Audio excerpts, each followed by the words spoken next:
ಕಾಂಗ್ರೆಸ್ ಪಕ್ಷದಿಂದ ಆಯೋಜನೆ ಮಾಡಿರ್ತಕ್ಕಂಥ ಈ ಧರಣಿ ಸತ್ಯಾಗ್ರಹದ ನೇತೃತ್ವ ವಹಿಸಿರ್ತಕ್ಕಂಥ ನಮ್ಮ ಬ್ಲಾಕ್ ಕಾಂಗ್ರೆಸ್ ಅಧ್ಯಕ್ಷರಾದಂಥ ಶ್ರೀ ಕುಕ್ಕುಡಿಗೆ ರವೀಂದ್ರ ಅವರೇ, ಪಟ್ಟಣ ಕಾಂಗ್ರೆಸ್ ಅಧ್ಯಕ್ಷರಾದಂಥ ಶ್ರೀ ವಿಜಯಣ್ಣವರೇ, ಪಟ್ಟಣದ ಕಾಂಗ್ರೆಸ್ ಪಕ್ಷದ ಎಲ್ಲ ಮುಖಂಡರೇ ಮತ್ತು ನಮ್ಮ ಪಕ್ಷದ ಎಲ್ಲ ನಾಯಕರುಗಳೇ, ಒಂದು ಕೊಪ್ಪ ಮುನ್ಸಿಪಾಲ್ಟಿ ಸುಮಾರು 23 ವರ್ಷಗಳಿಂದ BJPಯ ರೂಲಿಂಗ್ನಲ್ಲಿ ಇದೆ. ಇದನ್ನು ನಾವು ತುಂಬ ಸ್ಪಷ್ಟವಾಗಿ ನೆನಪಿಟ್ಕೊಳ್ಬೇಕು. ಕೊಪ್ಪ ಪಟ್ಟಣ ಪಂಚಾಯಿತಿಗೆ ಹಿರೀಕೆರೆಯನ್ನು ಕೆಸುವಿನ ಕೆರೆಯ ಅಭಿವೃದ್ಧಿಗಂತ ಇಟ್ಟಿರ್ತಕ್ಕಂಥ ಹಣವನ್ನು ಹಿರೀಕೆರೆ ಅಭಿವೃದ್ಧಿಗೆ ಅಂತ ಹೇಳಿ 2006ನೇ ಇಸ್ವಿಯಲ್ಲಿ ಅದನ್ನು ಆ ಯೋಜನೆಯ ಶೀರ್ಷಿಕೆಯನ್ನು ಬದಲಾವಣೆ ಮಾಡಿ ಈ ಕ್ಷೇತ್ರದ ಮಾಜಿ ಶಾಸಕರು ಅವರ ಪುಂಡ ಪಟಾಲಮ್ಮು 2008ರ ಪುಕ್ಷೆಟ್ಟೆ ಚುನಾವಣೆಯನ್ನು ಹಿರೀಕೆರೆ ದುಡ್ಡಿನಲ್ಲಿ ಮಾಡಿದ್ರು ಅನ್ನೋದು ಎಲ್ಲ ಜನಕ್ಕೆ ಗೊತ್ತಿದೆ. ಇವತ್ತು ಹಿರೀಕೆರೆಯ ಕಾಮಗಾರಿಯನ್ನು ಯಾರು ಕಳಪೆ ಮಾಡಿದ್ದಾರೆ, ಹಿರೀಕೆರೆಯ ನೀರು ಕೊಳಕಾಗಲಿಕ್ಕೆ ಯಾರು ಕಾರಣರಾಗಿದ್ದಾರೆ, ಹಿರೀಕೆರೆಯಲ್ಲಿ ಹೂಳು ತೆಗೆದ ಮೇಲೆ ಪೂರ್ಣೇಶ ನೀರು ನಿಂತಿಲ್ಲ, ಹಿರೀಕೆರೆಯಲ್ಲಿ ಹೂಳು ತೆಗೆದ ಮೇಲೆ ಜಗಣ ನೀರು ನಿಂತಿಲ್ಲ. ಆ ರೀತಿಯಾಗಿ ಈ ಪಟ್ಟಣಕ್ಕೆ ಯಾರು ಕೊಡುಗೆಯನ್ನು ಕೊಟ್ಟಿದ್ದರು, ನಮ್ಮ ಮಂಜುನಾಥ್ ಅವರು ಕರಪತ್ರ ಚೆನ್ನಾಗಿ ಬರೆದಿದ್ದಾರೆ. ಇವತ್ತು ಡಯಾಸ್ ಅವರು ನಾವು ಯಾರೂ ಮರೆಯೋಕ್ಕಾಗೋದಿಲ್ಲ. ಕೊಪ್ಪ ಪಟ್ಟಣಕ್ಕೆ ಗುಂಡೂರಾವ್ ಅವರ ಆಡಳಿತಾವಧಿಯಲ್ಲಿ ತುಂಗಾ ನದಿಯಿಂದ ನೀರನ್ನು ತರತಕ್ಕಂಥ ಒಂದು ಭಾರಿ ದೊಡ್ಡ ಯೋಜನೆಯನ್ನು ಮಾಡಿದರೆ ಅದಕ್ಕೆ ಎಲಿಯಾಸ್ ಡಯಾಸ್ ಅವ್ರ ಕಾರಣ. ಕೊಪ್ಪಕ್ಕೆ ಶಾಶ್ವತವಾದ ಕುಡಿಯೋ ನೀರಿನ ಯೋಜನೆಯನ್ನು ರೂಪಿಸಬೇಕು ಅಂತ ಯೋಜನೆಯನ್ನು ಏನಾದರೂ ರೂಪಿಸೋ ಪ್ರಯತ್ನ ಮಾಡಿದರೆ ಅದು ಗೋವಿಂದೇಗೌಡರ ಕಾರಣ. ಆದರೆ ಅದನ್ನು ಈಡೇರಿಸೋದ್ರಲ್ಲಿ ಪಟ್ಟಣ ಪಂಚಾಯಿತಿ ಆಡಳಿತ ವ್ಯವಸ್ಥೆ ವಿಫಲ ಆಗಿದೆ ಮತ್ತು ಆಡಳಿತ ವ್ಯವಸ್ಥೆ ಎಲ್ಲ ಅವ್ರ ಕೈಲಿ ಅಧಿಕಾರ ಇತ್ತು. ಜಿಲ್ಲಾ ಉಸ್ತುವಾರಿ ಸಚಿವರಾಗಿದ್ದರು, ಮಾಜಿ ಶಾಸಕರು ಜಿಲ್ಲಾ ಉಸ್ತುವಾರಿ ಸಚಿವರಾಗಿದ್ದರು. ಅದಾದಮೇಲೆ ಪಟ್ಟಣ ಪಂಚಾಯಿತಿಯಲ್ಲಿ ಒಂದು ಅವಧಿಗಂತೂ ಖಾದರ್ ಸಾಹೇಬ್ರೆ ಅಷ್ಟಕ್ಕಷ್ಟು BJPಯೇ ಗೆದ್ದಿತ್ತು. 11 BJP ಜೊತೆಗೆ 3 ಜನ ನಾಮಿನೇಷನ್ನು. ಇಷ್ಟು ಇದ್ದು ಸಹಿತ ಈಗ ಮತ್ತೆ ಆಡಳಿತದಲ್ಲ ಅವ್ರು ಬಂದಿದ್ದಾರೆ. 10 ತಿಂಗಳಿಗೆ ಒಬ್ಬರು ಅಧ್ಯಕ್ಷರನ್ನು ಬದಲಾಯಿಸೋದು. ಅವು ಯಾಕೆ ಬದಲಾಗ್ತವೆ, ಏನಾಗ್ತವೆ, ಏನು ಅಂತ ಗೊತ್ತಿಲ್ಲ. ಇಲ್ಲಿ ಯಾರೊಬ್ಬ ಇದ್ದಾನಂತೆ, ಅವ ಎಲ್ಲರಿಗೂ ಸೂಚನೆ ಕೊಡೋದು, ಒಬ್ಬರು ರಾಜೀನಾಮೆ ಕೊಡೋದು, ಮತ್ತೊಬ್ಬರು ಬಂದು ಕೂರೋದು. ಅವು ಮುನ್ಸಿಪಾಲ್ಟಿಗೆ ಬಂದು ಮುನ್ಸಿಪಾಲ್ಟಿ ಚೀಫ್ ಆಫೀಸರ್ನ ಹೆಲ್ತ್ ಇನ್ಸ್ಪೆಕ್ಟರ್ನ ನಂಬರ್ ತಗೊಂಡು ಪರಿಚಯ ಮಾಡ್ಕೊಳ್ಳೋದ್ರೊಳಗಡೆ ಅವನು ರಾಜೀನಾಮೆ ಕೊಡಿಸಿ ಆಯ್ತದೆ. ಸೊ ಇಲ್ಲಿ ಅಧಿಕಾರವನ್ನು ಹಂಚಿ ಅವರು ಪಕ್ಷ ಕಟ್ಟೋ ಕೆಲಸ ಮಾಡ್ತಿದ್ದಾರೆ ಬಿಟ್ಟರೆ ಪಟ್ಟಣವನ್ನು ಕಟ್ಟುವ ಕೆಲಸವನ್ನು ಅವರು ಮಾಡ್ತಾ ಇಲ್ಲ ಅನ್ನುವಂಥದ್ದು ಗೊತ್ತಾಗಿದೆ. ಇವತ್ತು ಕೊಳಚೆ ನೀರು ಬರ್ತಾ ಇದೆ ಅಂತ ಅದಕ್ಕೆ ವಿಚಾರಿಸೋಣ, ಚೀಫ್ ಆಫೀಸರ್ನ ಕರ್ಕೊಬಂದು ವಿಚಾರಿಸೋಣ. ಮತ್ತು ಅವ್ರು ಯಾರೊಬ್ಬರು ಈಗ ಮೇಡಮ್ ಬಂದಿದ್ದಾರೆ, ಮೇಡಮ್ ಅವರು ನಮ್ಮ ನಾಮಿನೇಟೆಡ್ ಕೌನ್ಸಿಲರು ಸಂದೇಶ್ವರಿಗೆ ಹೇಳ್ತಿದ್ರಂತೆ, ನಿಮ್ಮ ಮೇಲೆ ನಾನು ಅಟ್ರಾಸಿಟಿ ಕೇಸ್ ಹಾಕ್ಸ್ತೀನಿ ಅಂತ. ಕೌನ್ಸಿಲರ್ ಮೇಲೆ ಹಾಕ್ಸ್ತಾರೆ ಬಿಡ್ತಾರೆ, ನಮ್ಮ ಮೇಲೆ ಹಾಕ್ಸ್ತಾರೆ ನೋಡೋಣ. ಏನು ತೋರ್ಸಕ್ಕ, ನಮ್ಮ ಮೇಲೆ ಹಾಕ್ಸ್ತಾರೆ ನೋಡೋಣ. ಆಕೆದ ಅಹಂಕಾರ ಎಷ್ಟಿದೆ, ಏನಿದೆ ಅವನ್ನೆಲ್ಲ ನಾವು ಯೋಚನೆ ಮಾಡೋಣ. ಅದಾದಮೇಲೆ ಜೀವರಾಜ್ ಅವರು ಬಂದು ಅದೇನೋ ಹಿರೀಕೆರೆ ಪಕ್ಕದಲ್ಲಿ ಯಾವುದೋ ಒಂದು ಲೇಔಟ್ ಆಗ್ತಿದೆ. ಲೇಔಟ್ ಯಾರ್ದು ಅಂದರೆ ಡಯಾಸ್ ಅವ್ರ ಕುಟುಂಬದ್ದು. ಲೇಔಟ್ ಅಪ್ರೂವಲ್ ಆಗಿದ್ದು ಯಾವಾಗ ಅಂತಂದರೆ 1994ನೇ ಇಸ್ವಿಗೆ ಇರ್ತಕ್ಕಂಥ ಆ ಲೇಔಟ್ ಅಪ್ರೂವಲ್ ಆಗುತ್ತೆ. ಆ ಲೇಔಟ್ ಕಾನೂನುಬದ್ಧವಾಗಿ ಅದಕ್ಕೆ ಏನೇನು ನಿಯಮಾನುಸಾರ ಆಗಬೇಕೆಲ್ಲ ಆಗುತ್ತೆ. ಅದು ಹಿರೀಕೆರೆಯ ವಾಸ್ತವಿಕ ಗಡಿ ರೇಖೆಯಿಂದ ಏನು ನಿಯಮಾನುಸಾರ ಅಂತರವನ್ನು ಕಾಪಾಡ್ಕೋಬೇಕು ಅಂತಿದೆ ಅಷ್ಟು ಅಂತರದ ಮೇಲಿದೆ. ಅಲ್ಲಿ ಈಗಿನ್ನೂ ನಮ್ಮ ರಜಿತ್ ಅವ್ರು ಹೇಳ್ದಂಗೆ ಒಂದೇ ಒಂದು ಮನೆ ನಿರ್ಮಾಣ ಆಗಿಲ್ಲ. ಆ ಹಿರೀಕೆರೆ ಲೇಔಟಿಂದ ಕೊಳಚೆ ಹೋಗ್ತೇವೆ. ಅರೆ ಮನೆಯೇ ಕಟ್ಟದೇ ಇರೋ ಮುಂಚೆ ನೀವು ಯಾಕೆ ಅದನ್ನು ಹೇಳ್ತಾ ಇದ್ದೀರಿ ಅಂದರೆ ಒಂದು ಕಾರಣ, ಒಂದು ನಿಮಗಿರ್ತಕ್ಕಂಥ ಅಲ್ಪಸಂಖ್ಯಾತ ಸಮುದಾಯದ ಮೇಲಿರೋ ದ್ವೇಷದ ಕಾರಣ. ಎರಡನೇದು ನಿಮಗೇನಿದೆ ಅಂತಂತಂದರೆ ಅವ್ರ ಶಿಷ್ಯ ಒಬ್ಬ ಇದ್ದಾನೆ, ರೋಡ್ ರೋಲರ್ ಕಳ್ಳ. ಆ ರೋಡ್ ರೋಲರ್ ಕಳ್ಳ ಏನಿದ್ದಾನೆ ಮತ್ತು ಹಿರೀಕೆರೆ ಲೂಟಿ ಮಾಡಿದವನು ಏನಿದ್ದಾನೆ ಅವನಿಗೆ ಆ ಲೇಔಟಲ್ಲಿ ಎಷ್ಟೋ ಸೈಟ್ ಕೊಡಬೇಕಿತ್ತಂತೆ.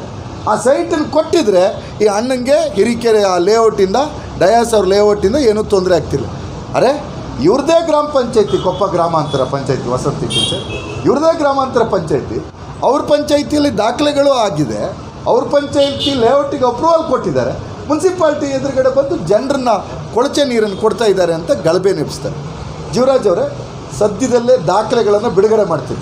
ಸಿದ್ದಿಕ್ ಅವರೇ, ನೀವು ಲೈವ್ ಮಾಡ್ತಿದ್ದೀರಿ ಅಂತ ಕಾಣುತ್ತೆ. ಸದ್ಯದಲ್ಲೇ ದಾಖಲೆಗಳನ್ನು ಬಿಡುಗಡೆ ಮಾಡ್ತೀವಿ. ನರಸಿಂಹರಾಜಪುರದಲ್ಲಿ ಕರಿಬಸವೇಶ್ವರ ಲೇಔಟ್ ಹತ್ರ ಸರ್ಕಾರದ ದಾಖಲೆ ಇದ್ದಿದ್ದಂಥ ಕೆರೆಯನ್ನು ಯಾರು ಒತ್ತುವರಿ ಮಾಡ್ಕೊಂಡಿದ್ದಾರೆ ಅನ್ನುವಂಥ ದಾಖಲೆಗಳನ್ನು ಬಿಡುಗಡೆ ಮಾಡಿ. ಮಾಜಿ ಶಾಸಕರ ಕುಟುಂಬ ಆ ಆಸ್ತಿಯನ್ನು ನುಂಗ್ತಕ್ಕಂಥ ಪ್ರಯತ್ನ ಮಾಡಿ. ನನಗೆ ಗೊತ್ತಿದೆ, ನಾನು ಈ ಮುನ್ಸಿಪಾಲ್ಟಿಯಲ್ಲಿ ಸ್ಟ್ಯಾಂಡಿಂಗ್ ಕಮಿಟಿ ಚೇರ್ಮನ್ ಆಗಿದ್ದೆ. ಈಗ ನಾಳೆ ಎಲ್ಲ ಸುದ್ದಿ ಮಾಡ್ತಾರೆ, ಪಪ್ಪ ಮುನ್ಸಿಪಾಲ್ಟಿಯಲ್ಲಿ. ಆಯ್ತಪ್ಪ ಸ್ವಾಮಿ, ನಾನು ಮುನ್ಸಿಪಾಲ್ಟಿ ಸ್ಟ್ಯಾಂಡಿಂಗ್ ಕಮಿಟಿ ಚೇರ್ಮನ್ ಆಗಿ ನಾನು ಅಧಿಕಾರ ಬಿಟ್ಟು 22 ವರ್ಷ ಆಗಿದೆ. 22 ವರ್ಷ ಆಗಿದೆ. ಏನಾದರೂ ಲೋಪಗಳಿದ್ದರೆ ನಿಮ್ಮ ಕೈಲಿ ಸರ್ಕಾರ ಇತ್ತು, ಅಧಿಕಾರ ಇತ್ತು, ಏನಾದರೂ ಮಾಡೋಕ್ಕೆ ತಾಕತ್ತಿದ್ರೆ, ಅಲ್ಲ ಗೌಸ್ ಸಾಹೇಬ್ರೆ, ಮಾಡೋಕ್ಕೆ ತಾಕತ್ತು, ನಾವು ಗೌಸ್ ಎಲ್ಲ ಒಟ್ಟಿಗೆ ಇದ್ವಿ, ತಾಕತ್ತಿದ್ರೆ ಮಾಡಿ. ಅದನ್ನು ಏನೂ ಮಾಡೋಕ್ಕಾಗದೆ ಈ 20 ವರ್ಷಗಳಲ್ಲಿ ನಿಮ್ಮ ಆಡಳಿತ ಇದ್ದೂ ಸಹಿತ ನಿಮಗೆ ಒಂದು ಶುದ್ಧವಾದ ನೀರನ್ನು ಕೊಡಲಿಕ್ಕೆ ಆಗ್ತಾಯಿಲ್ಲ. ಮತ್ತು ಅವ್ನು ಚೀಫ್ ಆಫೀಸರ್ನ ಕರೆಸಿ ಉತ್ತರಿಸಬೇಕು ರವೀಣ. ಅದು ಯಾರೋ ಒಬ್ಬರು ಕಾಂಟ್ರಾಕ್ಟ್ರು ಇದ್ದಾರೆ. ಆ ಕಾಂಟ್ರಾಕ್ಟ್ರು ಎಷ್ಟು 10-15 ಲಕ್ಷ ಕೊಟ್ರಂತೆ. ಇವರು ಕೆರೆ ಮಧ್ಯಕ್ಕೊಂದು ಬಾವಿ ತೊಡಿದ್ರು. ಅದು ಯಾವ ಅಕೌಂಟಿಗೆ ಬಂತು ಆ ದುಡ್ಡು? ಆ ಅಕೌಂಟಿಗೆ ಬಂದಿದ್ದು ಆ ಕೆರೆಯಲ್ಲಿ ಏನು ಬಾವಿ ತೋಡಿದ್ದೀರಲ್ಲ, ಅದರ ನೀರನ್ನು ನೀವು ತೆಗಿತಾ ಇದ್ದೀರಾ. ಆ ನೀರನ್ನು ತೆಗಿದೇ ಇದ್ದರೆ ಯಾವ ಕಾರಣಕ್ಕೆ, ಎಷ್ಟು ದುಡ್ಡು ಬಂತು, ಯಾವ ಅಂಡರ್ಸ್ಟ್ಯಾಂಡಿಂಗ್ ಆಗಿ ಆ ದುಡ್ಡು ಬಂತು ಅನ್ನುವಂಥ ಆಡಳಿತಾತ್ಮಕ ಉತ್ತರವನ್ನು ಅವ್ರು ಕೊಡಬೇಕಾಗ್ತದೆ. ಉಳಿದಂತೆ ನಮಗೆ ತುಂಬ ಚೆನ್ನಾಗಿ ಗೊತ್ತಿದೆ, ಇಲ್ಲಿಯ ಮುನ್ಸಿಪಾಲ್ಟಿಯ ಮಾಜಿ ಅಧ್ಯಕ್ಷರು BJPಯ ನಾಯಕಿಯವರು ಖಾತೆ ಬದಲಾವಣೆಯನ್ನು ಮಾಡಿಸ್ಕೊಳ್ಳೋ ಸಂದರ್ಭದಲ್ಲಿ ಮುನ್ಸಿಪಾಲ್ಟಿದು ಅವ್ರ ಕುಟುಂಬದ ಆಸ್ತಿಯನ್ನು ಹೊಡೆಯೋದಕ್ಕೋಸ್ಕರ ಹೇಗೆ 2-3 ದಿವಸದೊಳಗೆ ಖಾತೆ ಬದಲಾವಣೆಯನ್ನು ನೀವು ಮಾಡಿಸ್ಕೊಂಡ್ರಿ, ಯಾವ್ಯಾವ ರೀತಿ ಆಯಿತು, ನೋಟಿಫಿಕೇಷನ್ ಹೇಗೆ ಕೊಟ್ಟರು, ಎಲ್ಲ ವಿಚಾರಗಳು ನಮಗೆ ಗೊತ್ತಿದೆ. ಆದ್ದರಿಂದ ಈ ಬಾರಿ BJPಯವರು ಕೊಪ್ಪ ಪಟ್ಟಣದಲ್ಲಿ ಮುಖವಾಡ ಹಾಕ್ಕೊಂಡು ತಿರುಗಬೇಕಾಗ್ತದೆ. ಯಾಕೆಂದರೆ ಇಡೀ ಕೊಪ್ಪ ಪಟ್ಟಣದ ಜನ ತೀರ್ಮಾನ ಮಾಡಿದ್ದಾರೆ, ಈ ರೀತಿಯಾದಂಥ ಕೊಳಚೆ ನೀರನ್ನು ಕುಡಿಸಿರ್ತಕ್ಕಂಥ ಒಂದು ಮುನ್ಸಿಪಾಲ್ಟಿ ಆಡಳಿತವನ್ನು ನಾವು ತೊಲಗಿಸ್ಬೇಕು. ಮುಂದಿನ ದಿನಗಳಲ್ಲಿ ನಾವು ಹೆಚ್ಚು ಪ್ರಖರವಾಗಿ ಕಾಂಗ್ರೆಸ್ ಪಕ್ಷ ಜನರ ಪರವಾಗಿ ನಿಲ್ಲಬೇಕು. ನಾವು ಜನರ ಪರವಾಗಿ ನಿಲ್ತೀವಿ. ಇವತ್ತು ಶಾಸಕರು ಯಾವ ರೀತಿ ಮೀಟಿಂಗ್ ಮಾಡಬೇಕು, ಯಾವ ರೀತಿ ಕರಿಬೇಕು, ಮುನ್ಸಿಪಾಲ್ಟಿ ನಮ್ಮ ಅಧಿಕಾರ ಏನು ಅಂತ ಹೇಳಿ ಶಾಸಕರಿಗೆ ಬುದ್ಧಿವಾದ ಹೇಳ್ತಕ್ಕಂಥ BJP ಕೌನ್ಸಿಲರ್ಗಳು ನಿಮ್ಮ ಜವಾಬ್ದಾರಿಯನ್ನು ಮರೆಯೋದು ಬಿಟ್ಟು ಕುಡಿಯೋ ನೀರಲ್ಲಿ ಏನನ್ನು ಅಲ್ಲಾಡಿಸೋ ಕೆಲಸವನ್ನು ನೀವು ಮಾಡಿದಿರಲ್ಲ, ನಿಮ್ಮನ್ನು ದೇವರು ಖಂಡಿತವಾಗಿಯೂ ಕ್ಷಮಿಸೋದಿಲ್ಲ ಅನ್ನುವಂಥದ್ದನ್ನು ಸಹಿತ ನಾವು ಅರ್ಥ ಮಾಡ್ಕೋಬೇಕು. ಕ್ಷಮಿಸೋದಿಲ್ಲ. ಅದಾದಮೇಲೆ ಇವತ್ತು ಕೊಪ್ಪ ಲೇಔಟಿಲ್ಲಿ ನಾವು ಈಗ ಸ್ಪಷ್ಟವಾಗಿ ಹಿಂದೆನೂ ಹೇಳಿದ್ದೇವೆ, ನಾವು ಬ್ಲಾಕ್ ಅಧ್ಯಕ್ಷರೆಲ್ಲ ಸೇರಿ ಈಗಲೂ ಸ್ಪಷ್ಟವಾಗಿ ಹೇಳ್ತೇವೆ, ನಮ್ಮ ಶಾಸಕರು ಸಹಿತ ಸ್ಪಷ್ಟವಾಗಿ ಹೇಳಿದ್ದಾರೆ. ಕೊಪ್ಪದ ಹಿರಿಕೆರೆಯ ಸಮೀಪದಲ್ಲಿ ಏನು 25-30 ವರ್ಷಗಳ ಹಿಂದೆ ಆಗಿರ್ತಕ್ಕಂಥ ಲೇಔಟ್ ಇದೆ, ಆ ಲೇಔಟಿನ ಒಂದೇ ಒಂದು ಹನಿ ನೀರು ಹಿರಿಕೆರೆಗೆ ಸೇರಿದ್ದು ಹೌದು ಅಂತಾದರೆ ನಾವು ಆ ಲೇಔಟಿನ ವಿರುದ್ಧ ಭಾರಿ ದೊಡ್ಡದಾದ ಹೋರಾಟವನ್ನು ರೂಪಿಸಲಿಕ್ಕೆ ಕಾಂಗ್ರೆಸ್ ಪಕ್ಷ ಬದ್ಧವಾಗಿದೆ. ನೀವು ಕರಿಬಸವೇಶ್ವರ ಲೇಔಟಲ್ಲಿ ಕೆರೆ ನುಂಗಿದ್ದನ್ನು ನಾನು ಬಿಟ್ಕೊಡ್ತೀನಿ ಅಂತ ಕೊಪ್ಪ ಬಸ್ ಸ್ಟ್ಯಾಂಡಲ್ಲಿ ಭಾಷಣ ಮಾಡಿದ್ರಲ್ಲ, ಮಿಸ್ಟರ್ ಜೀವರಾಜ್, ನಿಮಗೆ ಯೋಗ್ಯತೆ, ಘನತೆ, ಆಡಿರ್ತಕ್ಕಂಥ ನಾಲಿಗೆಗೆ ಬದ್ಧತೆ ಇದ್ದರೆ ಆ ವರದಿ ಬಂದಿದೆ, ನೀವು ಒತ್ತುವರಿ ಮಾಡಿದ್ದಾರೆ ಅನ್ನೋದು ಗೊತ್ತಿದೆ. ಕರಿಬಸವೇಶ್ವರ ಲೇಔಟ್ ಪಕ್ಕ ಇರ್ತಕ್ಕಂಥ ನೀವು ನುಂಗಿರ್ತಕ್ಕಂಥ, ನಿಮ್ಮ ಕುಟುಂಬ ನುಂಗಿರ್ತಕ್ಕಂಥ ಕೆರೆ ಇದೆ, ಆ ಕೆರೆಯನ್ನು ಸರ್ಕಾರಕ್ಕೆ ವಾಪಸ್ ಕೊಡ್ತಕ್ಕಂಥ ಘನತೆಯನ್ನು ನೀವು ಪ್ರದರ್ಶನ ಮಾಡಬೇಕು. ಅದು ಮಾಡೋಕ್ಕಾಗಲ್ಲ. ಕೊಪ್ಪಕ್ಕೆ ಬಂದು ನಾವೆಂತ ಕೊಪ್ಪದ ಹಿರಿಕೆರೆ ರಕ್ಷಣೆ ಮಾಡೋದಂತೆ, ಅಲ್ಲಿ ಕೆರೆ ನುಂಗೋದು, ಇಲ್ಲಿ ಹಿರಿಕೆರೆ ರಕ್ಷಣೆ ಮಾಡೋದು. ನಾಲ್ಗೆ ಅಂತಂದರೆ ಯಾವ ಮಟ್ಟದ ನಾಲ್ಗೆ ರೀ, ಯಾವ ಮಟ್ಟದ ನಾಲ್ಗೆ? ಹಾಗಾಗಿ ಕೊಪ್ಪ ಮುನ್ಸಿಪಾಲ್ಟಿಗೆ ಒಂದು ಶುದ್ಧ ಮನಸ್ಸಿನ ಒಂದು ಆಡಳಿತ ಬರಬೇಕು, ಶುದ್ಧ ನೀರು ಸಿಕ್ಕಬೇಕು. ನನಗೆ ಗೊತ್ತಿಲ್ಲ ಸರ್ಕಾರದ ರೂಲು ಏನೇನಿದೆ ಅನ್ನೋದು ನಮಗೆ ಚರ್ಚೆ ಮಾಡಬೇಕು ಸಾದಿಕ್ ಸಾಹೇಬ್ರೆ, ಅದು ನೋಡೋಣ ಏನೇನು ಅಂತ. ಅದೇನೋ ವಸಂತಿ ಟೀಚರ್ ಹೇಳ್ದಂಗೆ ಅವ್ನು ಯಾರೋ ಫೋಟೋ ತೆಗಿತಾನೆ, ನಾನು ಯಾಕೆ ಫೋಟೋ ತೆಗಿತಾನೆ, ಫೋಟೋ ತೆಗಿಯೋಕ್ಕೆ ಏನು ಸುತ್ತೋಲೆ ಇದೆ, ಫೋಟೋ ತೆಗೆದ್ರೆ ಹೆಂಗೆ ತೆಗಿಬೇಕು ಏನು ಅನ್ನೋದನ್ನು ಅವ್ರಿಗೊಂದು ಸ್ವಲ್ಪ ಪಾಠ ಮಾಡಿ ಕ್ಲೀನಾಗಿ ಹೇಳೋಣ. ಆಮೇಲೆ ಕೊಪ್ಪ ಪಟ್ಟಣ ಪಂಚಾಯಿತಿಯ ಖಾತೆ ಬದಲಾವಣೆ ಹಗರಣಗಳು ನನಗೆ ಗೊತ್ತಿದೆ. ಸರ್ಕಾರದ ಅನುದಾನ ಪಡೆದಿರ್ತಕ್ಕಂಥ ವಿದ್ಯಾಸಂಸ್ಥೆಗಳು, ಸರ್ಕಾರದಿಂದ ಸಹಾಯವನ್ನು ಪಡೆದ ಸೇವೆಯನ್ನು ಸಲ್ಲಿಸ್ತಕ್ಕಂಥ ಕೊಪ್ಪ ಪಟ್ಟಣದ ಸಂಸ್ಥೆಗಳು ಖಾತೆ ಬದಲಾವಣೆಗೆ ಬಂದರೆ, ಈ ಸ್ವತ್ತು ರೆಕಾರ್ಡನ್ನು ದಾಖಲೆ ಮಾಡೋಕ್ಕೆ ಬಂದರೆ ರವೀಣ, ಆ ಸಂಸ್ಥೆಯವ್ರನ್ನ ದಿನಗಟ್ಟಲೆ, ವಾರಗಟ್ಟಲೆ ಸತಾಯಿಸಿರ್ತಕ್ಕಂಥ ಒಂದು ಮೂರ್ಖ ಆಡಳಿತ ಏನಾದರೂ ಇದ್ದರೆ ಅದು ಕೊಪ್ಪ ಮುನ್ಸಿಪಾಲ್ಟಿ ಇದೆ. ಹಾಗಾದ್ರಿಂದ ಮುಂದಿನ ದಿನಗಳಲ್ಲಿ ಕೊಪ್ಪ ಪಟ್ಟಣ ಪಂಚಾಯಿತಿಯ ವಿರುದ್ಧ ಗಂಭೀರವಾದ ಜನಾಂದೋಲನವನ್ನು ಮಾಡೋಣ ಮತ್ತು ನಮ್ಮ BJPಯ ಸಂಸದರು, BJPಯ ಮಾಜಿ ಶಾಸಕರು, BJPಯ ಆಡಳಿತಕ್ಕೆ ಇವ್ರು ಕೊಟ್ಟಿರ್ತಕ್ಕಂಥ ಕೊಳಚೆ ನೀರಿನ ಅಭಿಷೇಕ ಮಾಡ್ತಕ್ಕಂಥ ಪ್ರತಿಕೃತಿಗೆ ಅಭಿಷೇಕ ಮಾಡ್ತಕ್ಕಂಥ ಒಂದು ಕಾರ್ಯಕ್ರಮವನ್ನು ಅವ್ರ ಪ್ರತಿಕೃತಿಯ ಮೇಲೆ ಅಭಿಷೇಕವನ್ನು ಮಾಡ್ತಕ್ಕಂಥ ಕಾರ್ಯಕ್ರಮವನ್ನು ನಾವು ಮಾಡ್ತೀವಿ. ಇದ್ರ ಹಿಂದಕ್ಕೊಂದು ಶೋಭಾ ಕಾಂತಿ ಇತ್ತು, 10 ವರ್ಷ MP. ಅದು ಈ ಮುನ್ಸಿಪಾಲ್ಟಿಗೆ ಬಂದಿದ್ದು ಯಾವಾಗಂದ್ರೆ 11 ತಿಂಗಳಿಗೆ 12 ತಿಂಗಳಿಗೆ ಒಂದು ಸತಿ ಅಧ್ಯಕ್ಷರು ಬದಲಾಯಿಸೋಕೆ ಓಟ್ ಹಾಕಕ್ಕೆ ಬರೋದಷ್ಟೇ. ಆ ಪರಿಷತ್ ಸದಸ್ಯರಿದ್ದಾರೆ, ನಮ್ಮ ಪ್ರಾಣೇಶ್ ಅವರು, ನಮ್ಮ ವಿಧಾನ ಪರಿಷತ್ ಉಪಸಭಾಪತಿಗಳು, ಅವರು ಅಷ್ಟೇ. ಅವ್ರನ್ನ ನೀವು ಯಾಕ್ರಿ ಬರೀ ಓಟಿಗೆ ಮಾತ್ರ ಬರ್ತೀವಿ ಪ್ರಾಣೇಶ್ ಅವರು ಅಂದರೆ, ಜೀವರಾಜ್ ಅವ್ರು ಬೇರೆ ಸತಿ ನಂಗೆ ಬರೋಕ್ಕೆ ಬಿಡೋದಿಲ್ಲ ಅಂತ ಹೇಳ್ತಾರೆ. ನಂಗೆ ಗೊತ್ತಿಲ್ಲ ಅದು, ಜೀವರಾಜ್ ಅವರು ಅವ್ರನ್ನ ಜಾಸ್ತಿ ಇಲ್ಲಿಗೆ ಬರೋಕ್ಕೆ ಬಿಡೋದಿಲ್ಲ ಅಂತದೆ ಅಂತಕ್ಕಂಥ ನಮಗೆ ಗೊತ್ತಿಲ್ಲ.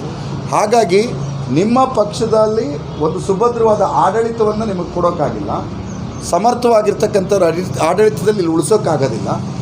ಪಾಪ ಅವರು ಯಾರು ಮುನ್ಸಿಪಲ್ ಮೆಂಬರ್ ಆಗಿದ್ರಲ್ಲ ಅಂಥದ್ದು ಇಸ್ಮಾಯಿಲ್ ಅಂತ, ಇದೀನಬ್ಬ ಅಂತ, ಅವರೇನೋ ಸ್ಟ್ಯಾಂಡಿಂಗ್ ಕಮಿಟಿ ಚೇರ್ಮನ್ ಆಗಿ 11 ತಿಂಗಳಾಗಿತ್ತಪ್ಪ. ಅವರು ಏನೋ ರಾಜೀನಾಮೆ ಕೊಟ್ಟಿದ್ದಾರೆ, 15 ದಿನ ಆಗಿದ್ದ. 15 ದಿನಕ್ಕೆ ಅನ್ನಬಾಂಡ್ ರಾಜೀನಾಮೆ. ಅವ್ರು ಯಾಕೆ ರಾಜೀನಾಮೆ ಅವ್ರೇನೋ ಹೇಳ್ತಾರಂತೆ, BJP ಅವರು ಒಳ್ಳೆ ನೀರು ಕೊಡಲಿಲ್ಲ ಅದಕ್ಕಾಗಿ ನಾನು ರಾಜೀನಾಮೆ ಕೊಟ್ಟಿದ್ದೀನಿ ಅಂತ. ಅಲ್ಲ, ಅವ್ರು ಅದನ್ನು ಹೇಳ್ತಾರಂತೆ. ಆಮೇಲೆ ಕೆಲವರೆಲ್ಲ ಹೇಳ್ತಾರಂತೆ, ಅದು ಇಲ್ಲಿ ಯಾವುದು ಹಿರಿಕೆರೆ ಲೂಟಿ ಮಾಡಿದವನು ರೋಡ್ ರೋಲರ್ ಕಳ್ಳ ಇದ್ದಾನಲ್ಲ, ಅವನೇನೋ ರಾಜೀನಾಮೆ ಕೊಡೋಕ್ಕೆ ಒತ್ತಡ ಹಾಕಿದ್ದಾನೆ, ಅದಕ್ಕಾಗಿ ರಾಜೀನಾಮೆ ಕೊಟ್ಟಿದ್ದಾರೆ ಅಂತ ಹೇಳ್ತಾ ಇದ್ದಾರೆ. ಹಾಗಾಗಿ ನಾವು ತುಂಬ ಎಚ್ಚರಿಕೆ ಮತ್ತು ಜಾಗೃತೆಯಿಂದ ಈ ಚಳುವಳಿಯನ್ನು ಮಾಡೋಣ. ಪಟ್ಟಣದ ಜನ ಒಳ್ಳೆಯ ನೀರನ್ನು ಕುಡಿಯುವ ರೀತಿಯ ಸಂಕಲ್ಪವನ್ನು ನಾವು ಮಾಡೋಣ. ಮೋಸ್ಟ್ಲಿ ನಮ್ಮ ಬ್ಲಾಕ್ ಅಧ್ಯಕ್ಷರು, ಶಾಸಕರು ಸೇರಿ ವಿನೂತನವಾದ ಹೋರಾಟವನ್ನು ಮಾಡಿ ನಾವು ಕೊಪ್ಪದ ಪುರದೇವರಾದಂಥ ವೀರಭದ್ರನ ಎದುರುಗಡೆ ಕಾಂಗ್ರೆಸ್ ಪಕ್ಷದವರೆಲ್ಲ ಸಂಕಲ್ಪ ಮಾಡಬೇಕು. ನಾವು ಕೊಪ್ಪ ಪಟ್ಟಣಕ್ಕೆ ಶುದ್ಧ ನೀರನ್ನು ಕೊಡಲಿಕ್ಕೆ ನಾವು ಬದ್ರಿದ್ದೀವಿ, ಶುದ್ಧ ನೀರನ್ನು ಕೊಡ್ತಕ್ಕಂಥ ಆಡಳಿತವನ್ನು ಜಾರಿಗೆ ತರೋದಕ್ಕೆ ನಾವು ಬದ್ರಿದ್ದೀವಿ ಅನ್ನುವಂಥದ್ದನ್ನು ಮಾಡಿ ನಾವು ಈ ಬಾರಿ ಒಂದು ಬದಲಾವಣೆಯನ್ನು ಸಹಿತ ಕೊಪ್ಪ ಪಟ್ಟಣ ಪಂಚಾಯಿತಿಯಲ್ಲಿ ಮಾಡಬೇಕು. ಹಾಗಾಗಿ ಯಾಕಂದರೆ ಮಧ್ಯದಲ್ಲಿ ಮಾಲತಿಯವರು ಸ್ವಲ್ಪ ಟೈಮ್ ಅಧ್ಯಕ್ಷರಾದರು. ಮಾಲತಿಯವರು ಅಧ್ಯಕ್ಷ ಆದರೆ ಮೆಜಾರಿಟಿ ಇಲ್ಲ ಅಲ್ವಾ ಮಾಲತಿಯವರೇ? ಮೆಜಾರಿಟಿ ಇಲ್ಲ. ಇಡೀ ಮುನ್ಸಿಪಾಲ್ಟಿಯಲ್ಲಿ ಮಾಲತಿಯವ್ರಿಗೆ ಕೆಲಸ ಮಾಡೋಕ್ಕೆ ಬಿಡ್ದಿದ್ದಂಗೆ ಗಲಾಟೆ ಮಾಡಿ, ಅಂದರೆ ಇಡೀ ಮೆಜಾರಿಟಿ 23 ವರ್ಷಗಳಿಂದ BJPಯ ಕೈಯಲ್ಲೇ ಇದ್ದಿರ್ತಕ್ಕಂಥ ಮುನ್ಸಿಪಾಲ್ಟಿ ಈ ರೀತಿ ಹಾಳಾಗಿದೆ ಅನ್ನುವಂಥದ್ದನ್ನು ಇದು. ಮತ್ತು ಮುನ್ಸಿಪಾಲ್ಟಿ ಚೀಫ್ ಆಫೀಸರ್ನ ನಮ್ಮ ಅಧ್ಯಕ್ಷರು ಕರೆಸಿದ್ರೆ ಕೆಲವೆಲ್ಲ ಯೋಚನೆ ಮಾಡಬೇಕು. ಅವರಿಗೆ ಬಸವರಾಜ ಬೊಮ್ಮಾಯಿ ಚೇಂಜ್ ಆಗಿದ್ದು ಗೊತ್ತೇ ಆಗಲಿಲ್ಲ. 2 ವರ್ಷ ಆಯಿತು ಮುಖ್ಯಮಂತ್ರಿ ಬಂದು. ಯಾವ ಆಡಳಿತ ಇವರು, ಯಾವ ಆಡಳಿತ? ಇನ್ನೂ ಬಸವರಾಜ ಬೊಮ್ಮಾಯಿನ ಹಾಕೊಂಡು ನೇತಾಡಿಸ್ತಿದೆ. ಅವರು ಡೆಲ್ಲಿಲಿ ಹೋಗಿ ನಾನು ಮಂತ್ರಿ ಮಾಡಿ ಅಂತ ನೇತಾಡ್ತಿದ್ದೆ. ಇವ್ರು ನೋಡಿದ್ರೆ ಮುನ್ಸಿಪಾಲ್ಟಿ ಎದುರುಗಡೆ ನೇತಾಡಿಸ್ತಿದೆ. ವ್ಯವಸ್ಥೆ ಬದಲಾವಣೆ ಆಗಿದೆ ಅನ್ನುವಂಥದ್ದು ಸಹಿತ ಅವರಿಗೆ ಅರ್ಥ ಮಾಡಿಸ್ತಕ್ಕಂಥ ರೀತಿಯಲ್ಲಿ ನಾವು ಮಾಡೋಣ. ಆದ್ದರಿಂದ ಈಗ ತುಂಬ ಸ್ಪಷ್ಟವಾದ ರೀತಿಯಲ್ಲಿ ನಾವು ಒಂದು ಗಂಭೀರವಾದಂಥ ಹೋರಾಟವನ್ನು ಮಾಡೋಕ್ಕೆ ತಯಾರಾಗಿದ್ದೇವೆ. ಮುನ್ಸಿಪಾಲ್ಟಿಯ BJPಯ ಸದಸ್ಯರುಗಳಲ್ಲಿ ಆ ಗೊಂದಲವನ್ನು ಹುಟ್ಟಾಕ್ತಕ್ಕಂಥ ಅಸಂವಿಧಾನಿಕ ವ್ಯಕ್ತಿ ಯಾರಿದ್ದಾರೆ, ಅಸಂವಿಧಾನಿಕ ವ್ಯಕ್ತಿ ಯಾರೋ ಒಬ್ಬರು ಇದ್ದಾರಲ್ಲ, ಅವರು ಆ BJP ಮೆಂಬರ್ಗಳಿಗೆ ಅವರ ಕಾಟದಿಂದ ಮುಕ್ತಿ ಸಿಕ್ಕಬೇಕು ಅಂತ ಸಹಿತ ನಾನು ವಿನಂತಿ ಮಾಡ್ತಾಯಿದ್ದೀನಿ. ಅವರು ಕೊಪ್ಪ ಮುನ್ಸಿಪಾಲ್ಟಿಯನ್ನು ತಂದೆ ಕಂಟ್ರೋಲ್ ಅಂತೆ, ಕೊಪ್ಪ ಟೌನ್ ಅಂದರೆ ನಂದೇ ಅಂತೆ ಏನೆಲ್ಲ ಹೇಳ್ತಾ ಇದ್ದಾರಂತವ್ರು. ಅವ್ರದ್ದೇನೋ ಕೆಳಗಿನ ಪೇಟೆಯಲ್ಲಿ ಬಿಲ್ಡಿಂಗ್ ಇದೆಯಂತೆ, ಮೇಲಿನ ಪೇಟೆಯಲ್ಲಿ ಬಿಲ್ಡಿಂಗ್ ಇದೆಯಂತೆ, ಹಂಗಾಗಿ ಅವರೇ ಅಂತೆ ಕೊಪ್ಪ. ಅಂಥ ವ್ಯಕ್ತಿಯ ಅಹಂಕಾರದ ವಿರುದ್ಧ ಸಹಿತ ಚಳುವಳಿಯನ್ನು ನಾವು ಮಾಡಬೇಕಾಗ್ತದೆ. ಅದು ಯಾರು ರವಿ ಮತ್ತು ನಿಮ್ದು ಯಾರು ಇನ್ಸ್ಪೆಕ್ಟರ್ ರವಿ ಮತ್ತು ರಮೇಶ ಅವರು, ರವಿ ಮತ್ತು ರಮೇಶ ಅವರೆಲ್ಲ ಬರಲಿ. ನಮ್ಮ ಅಧ್ಯಕ್ಷರು ಬಂದಿದ್ದಾರೆ, ಮುಖ್ಯಾಧಿಕಾರಿಗಳು. ದಯವಿಟ್ಟು ಭಾರಿ ಗಂಭೀರವಾದ ರೀತಿಯಲ್ಲಿ ಉತ್ತರ ಕೊಡಿ. ಕೊಪ್ಪ ಮುನ್ಸಿಪಾಲ್ಟಿಯಲ್ಲಿ ಸಾಮಾನ್ಯ ಜನರಿಗೆ ಖಾತೆ ಬದಲಾವಣೆಗೆ ಬಂದಾಗ ನೀವು ಮಾಡ್ತಕ್ಕಂಥ ತೊಂದರೆ. ನಿಮ್ಮ ರೆವಿನ್ಯೂ ಇನ್ಸ್ಪೆಕ್ಟ್ರು ಯಾರೋ ಅವನ ಹೆಸರು ರಂಗಸ್ವಾಮಿ, ಆ ರಂಗಸ್ವಾಮಿನ ಸ್ವಲ್ಪ ಕರೆಸ್ಕೋಬೇಕು, ನಮ್ಮನ್ನು ಸ್ವಲ್ಪ ಮುಖ ನೋಡ್ಬೇಕು. ಅವ್ರು ಮುನ್ಸಿಪಾಲ್ಟಿ ಬೀದಿಲಿ ತಿರುಗತಿ ಅವ್ರು ಹೆಂಗಿದ್ದಾರೆ, ಏನಿದ್ದಾರೆ, ಯಾವ ರಂಗ ಯಾವ ಸಿಂಗ ಅಂತೆಲ್ಲ ನಾವು ನೋಡಬೇಕು. ಹಾಗಾಗಿ ಅವರನ್ನು ನೀವು ಕರೆಸಿ, ನಮ್ಮ ಬ್ಲಾಕ್ ಅಧ್ಯಕ್ಷರು ಇದ್ದಾರೆ, ಅವ್ರ ಎದುರುಗಡೆ ನೀವು ಉತ್ತರವನ್ನು ಕೊಟ್ಟು ಪರಿಹಾರವನ್ನು ಕಂಡುಹಿಡಿಬೇಕು. ಅದು ಯಾವ ಕಾರಣಕ್ಕೆ ಅದು ಕಳಪೆ ಅಂತ ನೀರು ಅಂತ ಉತ್ತರ ಬಂತು, ಯಾವ ಕಾರಣಕ್ಕೆ ಅದು ನೀರು ಶುದ್ಧ ಅಂತ ಆಯಿತು, ಈಗ ಮುಂದೆ ಯಾವ ರೀತಿಯಾಗಿ ಜನರ ಎದುರುಗಡೆ ನೀವು ಅದನ್ನು ಸ್ಪಷ್ಟಪಡಿಸ್ತೀರಿ. ಯಾಕೆಂದರೆ ಜನ ಮಾನಸಿಕವಾಗಿ ಆತಂಕಕ್ಕೊಳಗಾಗಿದೆ. ಆ ಆತಂಕವನ್ನು ಪರಿಹಾರ ಮಾಡ್ತಕ್ಕಂಥ ಹೊಣೆಗಾರಿಕೆ ಮುನ್ಸಿಪಾಲ್ಟಿ ಆಡಳಿತ ಮಂಡಳಿ ಇದೆ. ನಿಮ್ಮ ಮುನ್ಸಿಪಾಲ್ಟಿ ಅಧ್ಯಕ್ಷರು ಏನಾದ್ರು ಬಂದಿದ್ದಾರಾ? ಬಂದಿಲ್ಲ. ಉಪಾಧ್ಯಕ್ಷರು ಏನಾದ್ರು ಬಂದಿದ್ದಾರಾ? ಬಂದಿಲ್ಲ. ಸರಿ, ಅವರಿಬ್ಬರು ಕದ್ದಡಗಿದ್ದಾರೆ. ಆ ಬಾವಿ ಆ ಬಗ್ಗೆ ಎಲ್ಲ ನಮಗೆ ಸ್ಪಷ್ಟವಾದ ಉತ್ತರವನ್ನು ನೀವು ಈ ಸಂದರ್ಭದಲ್ಲಿ ಕೊಡಬೇಕಾಗ್ತದೆ. ಕೊಟ್ಟು ಉತ್ತರ ಕೊಡಬೇಕಾಗುತ್ತೆ. ಮತ್ತು ನಾವಿಲ್ಲಾಂದರೆ ಪ್ರತಿನಿತ್ಯ ನಿಮ್ಮ ಮುನ್ಸಿಪಾಲ್ಟಿಗೆ ನಾವು ಬಂದು ಧರಣಿಯನ್ನು ಮಾಡ್ತಕ್ಕಂಥ ಹೋರಾಟ ಮಾಡ್ತಕ್ಕಂಥ ಪರಿಸ್ಥಿತಿಯನ್ನು ನೀವು ಯಾವುದೇ ಸಂದರ್ಭದಲ್ಲೂ ತಂದಿಡಬಾರ್ದು. ಹಾಗಾಗಿ ಅಲ್ಲಿ ಮತ್ತು ಇನ್ನೊಂದು ಮಂಜು ಇವತ್ತಿಂದ ಸುದ್ದಿ ಮಾಡೋಣ, ಈ ಜೀವರಾಜ್ಗೂ ಕೊಪ್ಪಕ್ಕೂ ಸಂಬಂಧ ಇಲ್ಲ ಅಲ್ಲೇನ್ರಿ? ಜೀವರಾಜ್ ಬಂದ ಮೇಲೇ ಕೊಪ್ಪದಲ್ಲಿ ಹಿರಿಕೆರೆ ಲೂಟಿಯಾಗಿತ್ತು. ಜೀವರಾಜ್ಗೂ ಕೊಪ್ಪಕ್ಕೂ ಸಂಬಂಧ ಇಲ್ಲ. ಜೀವರಾಜ್ ಯಾರು ಏನ್ರಿ? ಅಲ್ಲಿ ನಮ್ಮ ಕ್ಷೇತ್ರದ ಗ್ರಾಚಾರ MLA ಆಗಿದ್ದರು, ನಾವು ಎಲ್ಲ ಸತಿ ಕೆಲಸ ಮಾಡಿ. ಕೊಪ್ಪಕ್ಕೂ ಜೀವರಾಜ್ಗೂ ಸಂಬಂಧ ಇಲ್ಲ. NR ಪುರದಲ್ಲಿ ಕೆರೆ ಒತ್ತುವರಿ ಮಾಡಿದ್ದೀರಿ, ಅದನ್ನ ದಯವಿಟ್ಟು ಆ ಕೆರೆಯನ್ನು ನೀವು ಬಿಟ್ಕೊಡ್ಬೇಕು. ಎಲ್ಲ ಮಾಧ್ಯಮದ ಬಂಧುಗಳು ಬರೀರಿ. ಅವರೇ ಕೊಪ್ಪದಲ್ಲಿ ಪ್ರಸನ್ನ ಶೆಟ್ಟರ್ ಭಾಷಣ ಮಾಡಿದ್ರಲ್ಲ, ನಾನು ಕೆರೆ ಒತ್ತುವರಿ ಮಾಡಿದ್ದು ಹೌದು ಅಂತಾದರೆ ಅದನ್ನ ಬಿಟ್ಕೊಡ್ತೀನಿ ಅಂತ ಹೇಳಿದ್ರಲ್ಲ. ಕೆರೆ ಒತ್ತುವರಿ ಮಾಡಿದ್ದೀರಿ ಅಂತ ವರದಿ ಬಂದಿದೆ. ಬಿಟ್ಟುಕೊಡ್ತಕ್ಕಂಥ ಯೋಗ್ಯತೆಯನ್ನು ಪ್ರದರ್ಶನ ಮಾಡಬೇಕು. ಎಲ್ಲ ಕಡೆ ನುಂಗೋದಲ್ಲ, ನೀವು ಎಲ್ಲ ಕಡೆನೂ ನುಂಗಾಟ ಮಾಡ್ಕೊಂಡು ಬೇರೆಯವ್ರಿಗೆ ಪಾಠ ಹೇಳುವಂಥದ್ದು ಬೇಡ. ಅದರಿಂದ ಅದು ಸಾರ್ವಜನಿಕರ ಕೆರೆ ಸಾರ್ವಜನಿಕರಿಗೆ ಉಳಿಬೇಕು ಅನ್ನುವಂಥದ್ದನ್ನು ವಿಚಾರವನ್ನು ನಾನು ಈ ಸಂದರ್ಭದಲ್ಲಿ ಹೇಳ್ತಾ ಇದ್ದೀನಿ. ಹಾಗಾಗಿ ಮುನ್ಸಿಪಾಲ್ಟಿ ಚೀಫ್ ಆಫೀಸರ್ ಬಂದಿದ್ದಾರೆ. ಮೋಸ್ಟ್ಲಿ ನಮ್ಮ ಬ್ಲಾಕ್ ಅಧ್ಯಕ್ಷರು ಅವ್ರನ್ನ ಅದಕ್ಕೆ ಕೇಳೋಣ. ಚೀಫ್ ಆಫೀಸರ್ ಒಂದ್ರ ಮೇಲೆ ಒಂದು ಕೇಳ್ತಾ ಹೋದ್ರೆ ಆಯ್ತು. ಈಗ ಬನ್ನಿ ಎಲ್ಲ ನಿಂತ್ಕೊಳ್ಳೋಣ. ಈಗ ಮುಖ್ಯಾಧಿಕಾರಿಗಳಲ್ಲಿ ನಮ್ಮ ಹೋರಾಟಗಾರರೆಲ್ಲ ಮಾತಾಡಿದ್ದಾರೆ. ಈಗ ಮುಖ್ಯಾಧಿಕಾರಿಗಳು ಮೇಲೆ ನಮಗೆ ದ್ವೇಷ ಅದು ಎಲ್ಲ ಇಲ್ಲ, ಆದರೆ ನಿಮ್ಮ ಆಡಳಿತದ ವೈಖರಿಯ ಬಗ್ಗೆ ನೀವು ಉತ್ತರವನ್ನು ಕೊಡಬೇಕು. ಅರ್ಥ ಆಯ್ತಾ? ಒಂದು ಈಗ ಆ ಹಿರಿಕೆರೆಯ ಒಂದು ಲೇಔಟಿನ ವಿಚಾರದಲ್ಲಿ, ಆ ಹಿರಿಕೆರೆಯ ಲೇಔಟಿನ ಡಯಾಸ್ ಅವರ ಕುಟುಂಬದ ಲೇಔಟ್, ಆ ಲೇಔಟಿನ ದೆಸೆಯಿಂದ ಯಾವುದಾದ್ರೂ ಕೊಳಚೆ ನೀರು ನಿಮ್ಮ ಹಿರಿಕೆರೆಗೆ ಸೇರ್ತಾ ಇದೆಯಾ? ಲೇಔಟಿನಿಂದ ಯಾವುದಾದ್ರು ಕೊಳಚೆ ನೀರು, ಯಾವುದಾದ್ರು ಅಲ್ಲಿ ಮನೆಗಳ ನಿರ್ಮಾಣ ಆಗಿ ಮನೆಯ ಟಾಯ್ಲೆಟ್ ನೀರು, ಚರಂಡಿ ನೀರು, ಆ ರೀತಿ ಯಾವುದಾದ್ರೂ ಕೊಳಚೆ ನೀರುಗಳು ಆ ಹಿರಿಕೆರೆಗೆ ಸೇರ್ತಾ ಇದೆಯಾ? ಸರ್, ಇವಾಗ ಪ್ರಥಮವಾಗಿ ಹಿರೇಕೆರೆ ಏನಿದೆ, ಹಿರೇಕೆರೆ ಮೇಲ್ಗಡೆ ಏನು ಲೇಔಟ್ ಆಗ್ತಿದೆ, ಅದು ನಮ್ಮ ಆ್ಯಕ್ಚುಲಿ ಪಟ್ಟಣ ಪಂಚಾಯತಿ ವ್ಯಾಪ್ತಿಯಲ್ಲಿ ಇಲ್ಲ. ಫಸ್ಟ್ ಆಫ್ ಆಲು ಈಗ ಎಲ್ಲ ಸಾಮಾನ್ಯವಾಗಿ ಒಂದು 20-25 ವರ್ಷಕ್ಕಿಂತಲೂ ಹಿಂದಿನಿಂದಲೂ ಲೇಔಟ್ ಕೆರೆಯಿಂದ ನೀರು ಸಾರ್ವಜನಿಕರಿಗೆ ಸಪ್ಲೈ ಮಾಡ್ತಾ ಇದ್ದಾರೆ. ಈ ವರ್ಷ ಈಗ ಯಾಕೆ ಹಿಂಗೆ ಆಗ್ತಿದೆ ಅಂತ ಹೇಳಿದ್ರೆ, ಹೆಚ್ಚಿನ ಮಳೆ ಆಗಿದೆ. ಮಳೆ ಮಣ್ಣು ಮಿಶ್ರಿತ ನೀರು ಹಿರೇಕೆರೆಗೆ ಬಂದು ಸೇರಿರ್ಬೋದು. ಬಟ್ ಅದರಿಂದ ಸ್ವಲ್ಪ ಗೋಡಿರ್ಬೋದು ಹಿರೇಕೆರೆಯಲ್ಲಿ, ಇಲ್ಲ ಅಂತಲ್ಲ, ಗೋಡಿರ್ಬೋದು. ಅದೆಲ್ಲ ಡೈವರ್ಟ್ ಮಾಡೋದು ಬೇಡ. ಆ ಲೇಔಟಿನಿಂದ ಕೊಳಚೆ ನೀರು ಯಾವುದಾದ್ರೂ ಹಿರಿಕೆರೆಗೆ ಸೇರ್ತಾ ಇದೆ? ಇದುವರೆಗೂ ನಾವು ಈ ಮಳೆಗಾಲ ಸ್ಟಾರ್ಟ್ ಆದಮೇಲಿಂದ ನಾವು ಹಿರೇಕೆರೆ ನೀರನ್ನೇ ಕೊಡ್ತಾ ಇದ್ದೀವಿ. ಈ ವರ್ಷವನ್ನು ಕೂಡ ಕೊಟ್ಟಿದ್ದೀವಿ.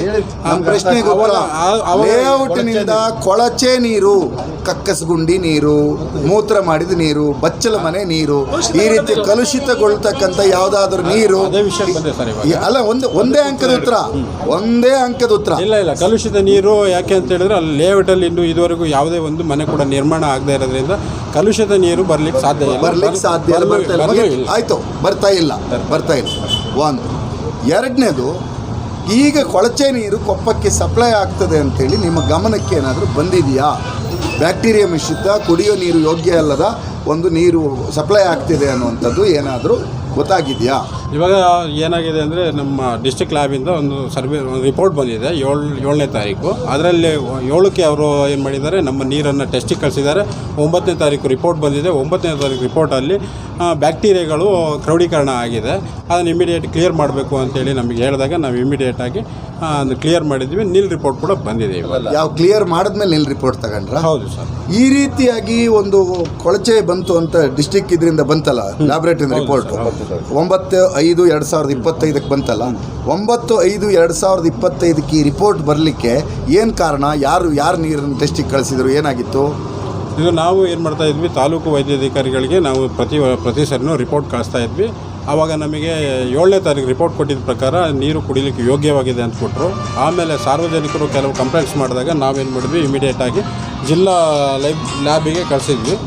ಜಿಲ್ಲಾ ಲ್ಯಾಬಲ್ಲಿ ಅದು ಈ ಆರೋಗ್ಯ ಇಲಾಖೆಯವರೇ ಕಳಿಸಿರೋದು ಈ ರಿಪೋರ್ಟನ್ನು. ಆರೋಗ್ಯ ಇಲಾಖೆಯಿಂದ ಕಳಿಸಿದ ಮೇಲೆ ಈ ರಿಪೋರ್ಟ್ ಬಂದಿದೆ, ಕೆಲವು ಬ್ಯಾಕ್ಟೀರಿಯಾಗಳ ಅಂಶಗಳು ಕಂಡುಬಂದಿದೆ ಅಂತೇಳಿ ಬಂದಾಗ ನಾವು ಇಮಿಡಿಯೇಟಾಗಿ 12ನೇ ತಾರೀಕು ನಮ್ಮ ಸಿಬ್ಬಂದಿ ಮತ್ತು ಹಾಸ್ಪಿಟಲ್ ಸಿಬ್ಬಂದಿ ಇಬ್ಬರು ಜಂಟಿಯಾಗಿ ನೀರನ್ನು ಕಲೆಕ್ಟ್ ಮಾಡಿ ಅದನ್ನು ಮತ್ತೆ ಪುನಃ ಡಿಸ್ಟ್ರಿಕ್ಟ್ ಲ್ಯಾಬಿಗೆ ಕಳಿಸಿದ್ವಿ. ಅದ ನಂತರ ಮತ್ತೆ 12ನೇ ತಾರೀಕು ನಮಗೆ ನೀವು ಕ್ಲೀನ್ ಮಾಡಿದ್ಮೇಲೆ ಈಗ ಕುಡಿಯೋಕೆ ಯೋಗ್ಯವಾಗಿದೆ ಅಂತ ಬಂದಿದೆ. 12ನೇ ತಾರೀಕು 2 ದಿನದಲ್ಲಿ ಕ್ಲೀನ್ ಮಾಡಿದ್ದಾರೆ. ನೀವು ಹಂಗಾರೆ 9ನೇ ತಾರೀಕಿಗೆ ರಿಪೋರ್ಟ್ ಬಂತು, ನೀವು 10ಕ್ಕೆ ಬಂತು ಅಲ್ವಾ?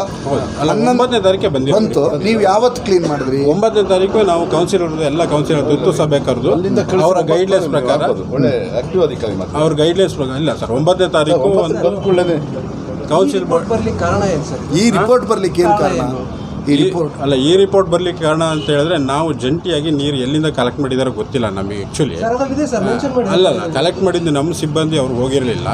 ಬಟ್ ರಿಪೋರ್ಟ್ ಬಂದಿದೆ, ಅದಕ್ಕೆ ನಾವು ತುರ್ತಾಗಿ 9ನೇ ತಾರೀಕು ನಮ್ಮ ಕೌನ್ಸಿಲ್ ಬಾಡಿ ಮೀಟಿಂಗ್ ಕರೆದು ಎಲ್ಲ ಕ್ಲೀನ್ ಮಾಡಿಸ್ಬೇಕು ಅಂತ ಹೇಳಿದ್ಮೇಲೆ ನಾವು ಇಮಿಡಿಯೇಟಾಗಿ ಕ್ಲೀನ್ ಮಾಡಿಸಿದ್ವಿ. ಆಮೇಲೆ ರಿಪೋರ್ಟನ್ನು ನಾವು ಡಿಸ್ಟ್ರಿಕ್ಟ್ ಲ್ಯಾಬಿಗೆ ಕಳಿಸಿದಾಗ ಒಳ್ಳೆ ರಿಪೋರ್ಟ್ ಬಂದಿದೆ. ಡಿಸ್ಟ್ರಿಕ್ಟ್ ಲ್ಯಾಬಿಗೆ ಕಳಿಸಿದ್ರಿ ಯಾವಾಗ ನೀವು? ಕಳಿಸಿರೋದು ನಾವು 12ನೇ ತಾರೀಕು 12ನೇ ತಾರೀಕು. ಅದು 10ನೇ ತಾರೀಕು ಒಂದು 2 ದಿನಕ್ಕೆ ಇಡೀ ಟ್ಯಾಂಕ್ಗಳನ್ನು ಕ್ಲೀನ್ ಮಾಡಿದ್ವಿ ಸರ್. ಯಾಕಂದ್ರೆ ಬ್ಯಾಕ್ಟೀರಿಯಾ ಹಿರಿಕೆರೆ ನೀರಲ್ಲಿ ಏನು ತೊಂದರೆ ಇಲ್ಲ, ನಿಮ್ಮ ಟ್ಯಾಂಕ್ ಮಾತ್ರ ಕ್ಲಿಯರ್ ತೊಂದರೆ ಸಮಸ್ಯೆ ಇದೆ. ಟ್ಯಾಂಕಲ್ಲಿ ನಮ್ಮಲ್ಲಿ ಬಂದಿರೋ ರಿಪೋರ್ಟು ಸರ್ ಇವಾಗ ಏನಾಗಿದೆ ಅಂತ ಹೇಳಿದ್ರೆ ಹಿರೇಕೆರೆ ಶುದ್ಧೀಕರಣ ಘಟಕದಲ್ಲಿ 170 ಇಲ್ಲಿದೆ ಸರ್. 170 OHD ಇದೆ ಅಂತೇಳಿ, ಸಾರಿ ಬ್ಯಾಕ್ಟೀರಿಯಾ ಇದೆ ಅಂತೇಳಿ.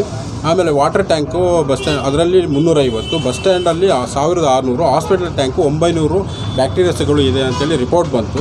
ನಾವೇನು ಮಾಡಿದ್ವಿ 9/5ಕ್ಕೆ ಕೌನ್ಸಿಲ್ ತುರ್ತು ಸಭೆ ಕರೆದು ಇದ್ರ ಬಗ್ಗೆ ನಾವು ಗಣನೀಯವಾಗಿ ಎಲ್ಲ ಸದಸ್ಯರುಗಳ ತೀರ್ಮಾನದಂತೆ ಆದೇಶದಂತೆ ನಾವೇನು ಮಾಡಿದ್ವಿ 12/5ರಂದು ಬಸ್ ಸ್ಟ್ಯಾಂಡು ಮತ್ತು ವಾಟರ್ ಟ್ಯಾಂಕುಗಳನ್ನೆಲ್ಲ ಶುಚಿಗೊಳಿಸಿದ್ವಿ. ತದನಂತರ ರಿಪೋರ್ಟ್ ಬಂದಿರೋದು ನಮಗೆ ಫಿಲ್ಟರ್ ಹೌಸಲ್ಲಿ 3 ಬ್ಯಾಕ್ಟೀರಿಯಾಗಳ ಸಂಖ್ಯೆ, ಫಿಲ್ಟರ್ ಹೌಸಲ್ಲಿ 3, ವಾಟರ್ ಟ್ಯಾಂಕಲ್ಲಿ 6, ಬಸ್ ಸ್ಟ್ಯಾಂಡ್ OHDಯಲ್ಲಿ 9, ಗೌರ್ಮೆಂಟ್ ಹಾಸ್ಪಿಟಲಲ್ಲಿ 5 ಅನ್ನೋ ಒಂದು ಬ್ಯಾಕ್ಟೀರಿಯಾ ಸಂಖ್ಯೆಗಳಿದೆ ಅನ್ನೋದನ್ನು ನಮಗೆ ಕುಡಿಲಿಕ್ಕೆ ನೀರು ಈ ರಿಪೋರ್ಟ್ ಬಂತಲ್ಲ ಡಿಸ್ಟ್ರಿಕ್ಟ್ ಆಸ್ಪತ್ರೆದು, ಡಿಸ್ಟ್ರಿಕ್ಟ್ ಪಬ್ಲಿಕ್ ಹೆಲ್ತ್ ಲ್ಯಾಬೊರೇಟ್ರಿಯಿಂದ ಬಂತಲ್ಲ, ಈ ಲ್ಯಾಬೊರೇಟ್ರಿಗೆ ಯಾವ ನೀರನ್ನು ಯಾರು ಯಾವಾಗ ಯಾಕಾಗಿ ಕಳಿಸ್ಕೊಟ್ಟಿದ್ರು? ಇದು ಗೌರ್ಮೆಂಟ್ ಹಾಸ್ಪಿಟಲ್ ಅವರು ಕಲೆಕ್ಟ್ ಮಾಡಿ ಕಳಿಸ್ಕೊಟ್ಟಿರೋರು. ಗೌರ್ಮೆಂಟ್ ಆಸ್ಪತ್ರೆಯವರು ಕಲೆಕ್ಟ್ ಮಾಡಿ ಕಳಿಸ್ಕೊಟ್ಟಿದ್ರು. ಆದರೆ ನೀವು ಇದನ್ನು ಆಗಾಗ 1-2 ತಿಂಗಳಿಗೆ 3 ತಿಂಗಳಿಗೆ ಇಲ್ಲಿದೆ ಸರ್ ಹೆಲ್ತ್ ಇನ್ಸ್ಪೆಕ್ಟರ್ ಇರಲ್ಲ ನಿಮ್ಮ ಇಲ್ಲ, ಆ ಪೋಸ್ಟ್ ಖಾಲಿ ಇದೆಯಾ? ಅಂದರೆ ನಾವು ಅವರು ಅಧಿಕೃತವಾಗಿ ಹೆಲ್ತ್ ಇನ್ಸ್ಪೆಕ್ಟರ್ ಅಲ್ಲ, ಒಬ್ಬರನ್ನು ನಾವು ಹೆಲ್ತ್ ಇನ್ಸ್ಪೆಕ್ಟರ್ ಟ್ರೈನ್ಡ್ ಅಲ್ಲ. ಅವ್ರ ಕೆಲಸ ಏನು? ಅವರು ಆ್ಯಕ್ಚುಲಿ ಸ್ಯಾನಿಟೇಷನ್ ಶುದ್ಧೀಕರಣ ಮಾಡೋದು, ಸ್ಯಾನಿಟೇಷನ್ ನೈರ್ಮಲ್ಯ ವಿಭಾಗದಲ್ಲಿ ಟ್ಯಾಂಕ್ ಎಲ್ಲ ಕ್ಲೀನ್ ಮಾಡೋದು ಯಾರು? ಇದು ಇವಾಗ ಆ್ಯಕ್ಚುಲಿ ನಮಗೆ ಇಂಜಿನಿಯರ್ ಮಾಡಬೇಕು, ನಮ್ಮಲ್ಲಿ ಇಂಜಿನಿಯರ್ ಕೂಡ ಇಲ್ಲ. ಅದರಿಂದ ನಾವೀಗ ಎವ್ರಿ 15 ಡೇಸ್ ನಾವು ಫಿಲ್ಟರ್ ಹೌಸನ್ನು ಕ್ಲೀನ್ ಮಾಡ್ತೀವಿ. ಫಿಲ್ಟರ್ ಹೌಸ್ ಕ್ಲೀನ್ ಮಾಡಲಿಕ್ಕೆ ನಾವು ಕೆಮಿಕಲ್ಸ್ಗಳನ್ನು ನಾವು ಕ್ಲೋರಿನ್ ಹಾಕ್ತೀವಿ. ಕ್ಲೋರಿನ್ ಹಾಕಿ ನಾವು ಇದು ಮಾಡ್ತೀವಿ. ಈಗ ಹಿರಿಕೆರೆ ನೀರಿದೆಯಲ್ಲ, ಅದು ಕುಡಿಯೋಕೆ ಯೋಗ್ಯ ಇದೆಯೋ ಇಲ್ಲ ಅಂಥೇಳಿ ಅದರ ರಿಪೋರ್ಟ್ ಇನ್ನೂ ಬಂದಿಲ್ಲ ಅಂದರೆ ನೀವು ಕಳಿಸಿದ ನೀರು ಆಗಲ್ಲ. ನೀವು ನಾಳೆ ಮಿನರಲ್ ವಾಟರ್ ಕಳಿಸ್ಬಿಟ್ಟು ರಿಪೋರ್ಟ್ ತರಿಸಿದ್ರೆ ಕಷ್ಟ ಆಗ್ತದೆ. ದಯವಿಟ್ಟು ಕೊಪ್ಪದ ಎಲ್ಲ ಕೌನ್ಸಿಲರ್ ಇನ್ಕ್ಲೂಡಿಂಗ್ ನಾಮಿನೇಟೆಡ್ ಕೌನ್ಸಿಲರ್ ಸಮಕ್ಷಮ ಸಾಧ್ಯ ಆದರೆ ಕೊಪ್ಪ ನಾಗರಿಕರ ಗಮನಕ್ಕೆ ತಂದು ಹಿರಿಕೆರೆಯ ನೀರನ್ನು ನೀವು ಶಾಂಪಲ್ ಕಲೆಕ್ಟ್ ಮಾಡಬೇಕು ಅಂತೇಳಿ ಕಾಂಗ್ರೆಸ್ ಪಕ್ಷ ಆಗ್ರಹ ಮಾಡ್ತದೆ. ಯಾವಾಗ ಮಾಡ್ತೀವಿ ಸರ್? ಇದನ್ನು ನಾವು ಆಲ್ರೆಡಿ ಈಗ ಒಂದು ರಿಪೋರ್ಟನ್ನು ನಾವು ಲ್ಯಾಬಿಗೆ ಕಳಿಸಿದ್ದೀವಿ. ಆ ರಿಪೋರ್ಟ್ ಬಂದಿಲ್ಲ. ತಾವು ಹೇಳಿದಾಗೆ ಇನ್ನು ಎಲ್ಲರ ಆದೇಶದ ಮೇರೆಗೆ ನಾವು ಎಲ್ಲ ಕೌನ್ಸಿಲರನ್ನು ಇಟ್ಕೊಂಡು ಯಾವತ್ತು ಮಾಡ್ತೀರಿ? ನಾಳೆನೇ ಮಾಡ್ತೀವಿ. ನಾಳೆನೇ ಅದ್ರ ಬಗ್ಗೆ ತುರ್ತು ಸಭೆ ಮಾಡ್ತೀರಿ? ತುರ್ತು ಸಭೆ ಅಲ್ಲ, ಎಲ್ಲ ಕೌನ್ಸಿಲರ್ ಇಟ್ಕೊಂಡು ಅದನ್ನು ವಾಟರ್ ಟೆಸ್ಟಿಗೆ ಕೌನ್ಸಿಲರು, ನಾಮಿನೇಟೆಡ್ ಎಲ್ಲ ಮತ್ತೆ ಪತ್ರಕರ್ತ ಸ್ನೇಹಿತರು ಸಾಧ್ಯವಾದರೆ ಕೊಪ್ಪದ ಜನರಿಗೆ ಒಂದು ಜನರಲ್ ಅನೌನ್ಸ್ಮೆಂಟ್ ಕೊಡಿ. ಜನರ ಸಮಕ್ಷಮ ನೀವು ಆ ನೀರನ್ನು ಕಲೆಕ್ಟ್ ಮಾಡಿ ಅದನ್ನು ನೀವು ವರದಿ ಕಳಿಸಿ. ಖಂಡಿತ ಮಾಡ್ತೀವಿ. ಅಲ್ಲ ಪ್ರಸನ್ನ, ಇವತ್ತು ಮೀಟಿಂಗ್ ಕರೆದಿದ್ದಲ್ಲ ಸರ್ ನೀವು? ಇವತ್ತು ಮೀಟಿಂಗ್ ಕರೆದಿದ್ದೀವಿ. ಸಬ್ಜೆಕ್ಟ್ ಏನು ಮೀಟಿಂಗ್? ಇವತ್ತು ನಮ್ದು ಹಿರೇಕೆರೆ ವಿಚಾರದೊಂದಿತ್ತು. ಹಿರೇಕೆರೆ ಏನು ಲೇಔಟ್ ವಿಚಾರ? ಲೇಔಟ್ ವಿಚಾರ ನೀರು ನಮ್ಮ ಬಗ್ಗೆ ನೀರು ಕಳಪೆ ಆಗಿದೆ, ಈ ಥರ ಜನಾಭಿಪ್ರಾಯ ಇದೆ, ಲ್ಯಾಬ್ ರಿಪೋರ್ಟಿಂಗ್ ಇದೆ, ಈ ಥರ ರಿಪೋರ್ಟ್ ಬಂದಿದ್ದ ಸಬ್ಜೆಕ್ಟ್ ಇಟ್ಟಿದೆ. ಅದಕ್ಕೆ ಸಂಬಂಧಪಟ್ಟಂಗೆ ಸಬ್ಜೆಕ್ಟ್ ತೆಗೆದು ನೀವು. ಇಲ್ಲ, ಹಿರೇಕೆರೆ ವಿಚಾರ ಅಂತ ಇದೆ. ಹಿರೇಕೆರೆ ವಿಚಾರ ಏನು? ನಾವು ಆಲ್ರೆಡಿ ಸಮಸ್ಯೆ ಬಗ್ಗೆ ಇಲ್ಲ, ಏನು ಕೆಲಸ ಮಾಡೋದಿಲ್ಲ. ಒಂದು ನಿಮಿಷ ನೀವು ಈ ಥರ ಉತ್ತರ ಕೊಡಬೇಡಿ. ನಿಮ್ಮ ಸಮಸ್ಯೆ ಇರೋದೇನು? ಹೌದು, ನೀರಿನ ಸಮಸ್ಯೆ ಇದೆ, ತುಂಬ ಸಮಸ್ಯೆ. ಒಂದು ನಿಮಿಷ ಬಿಸ್ಲರಿ ಕುಡಿಬೋದ ನೀವು? ಈ ಜನಗಳ ಕಥೆ ಏನಾಗಿದೆ ಗೊತ್ತಾ ನಿಮಗೆ? ಇಲ್ಲ ಸರ್, ಮುನ್ಸಿಪಾಲಿಟಿ ಜವಾಬ್ದಾರಿ ಏನು? ನಾನು ಇದೇ ನೀರು ನೀವು ಕುಡಿದು ದೇವ್ರದೇನು ಚೆನ್ನಾಗಿದೆ ಬಿಡಿ, ನಿಮಗೆ ಇನ್ಸೂರೆನ್ಸ್ ತುಂಬ ಇರ್ಬೋದು, ಗೊತ್ತಿಲ್ಲ. ಪಾಪದ ಮಕ್ಕಳೆಲ್ಲ ಹಾಸ್ಪಿಟಲ್ ಟ್ರೀಟ್ಮೆಂಟ್ ಮಾಡ್ತಾರೆ, ಅವರಿಗೆ ಯಾರು ಕೊಡೋದು? ಅದಕ್ಕೆ ನಾವು ಇದನ್ನು ಸರಿ, ಯಾವ ಹಾಸ್ಪಿಟ್ಲ ತನಕ ನೀರು ಕೊಟ್ಟು ಇದು ಬಂದಿದ್ದು ಲ್ಯಾಬ್ ರಿಪೋರ್ಟು? ನೀವಲ್ಲ, ಮುನ್ಸಿಪಾಲ್ಟಿ ಅವರಲ್ಲ. ಹೆಲ್ತ್ ಡಿಪಾರ್ಟ್ಮೆಂಟಿಗೆ ಸಂಬಳ ಕೊಡ್ತಾ ಇದ್ದಾರೆ, ಮುನ್ಸಿಪಾಲ್ಟಿ ಅವರು ಕೊಡ್ತಾ ಇಲ್ಲೇನ್ರಿ? ಏನೋ ಚೆನ್ನಾಗಿ ಇಲ್ವಾ ಗೊತ್ತಿಲ್ಲ. ಅಲ್ವಾ ಒಂದು ನೋಡ್ಬೇಕಂತ ಕೆಲಸ ಅಲ್ವಾ ತಿಂಗಳಿಗೊಂದ್ಸತಿ ನೀವು ಹಿರೀಕೆರೆ ಎಲ್ಲ ಇದು ಟ್ಯಾಂಕ್ಗಳದ್ದು ಯಾಕೆ ಶಾಂಪಲ್ ತೆಗೆದು ಕಳಿಸಿ ರಿಪೋರ್ಟ್ ಆಗಾಗ್ಗೆ ರಿಪೋರ್ಟ್ ಕೊಡಿ ಸರ್. ಒಂದು ಕೆಲಸ ಮಾಡಿ ಸಂದೇಶ, ಇವತ್ತು ಮೀಟಿಂಗ್ನಲ್ಲಿ ನಮ್ಮ ವಿಜಯಣ್ಣ ಇರ್ತಾರೆ, ನೀವು ಗೌಸು ರಶೀದ್ ಅವರು ಎಲ್ಲ ಮೈತ್ರಕ್ಕ ಮುಂದೆ ಬನ್ನಿ.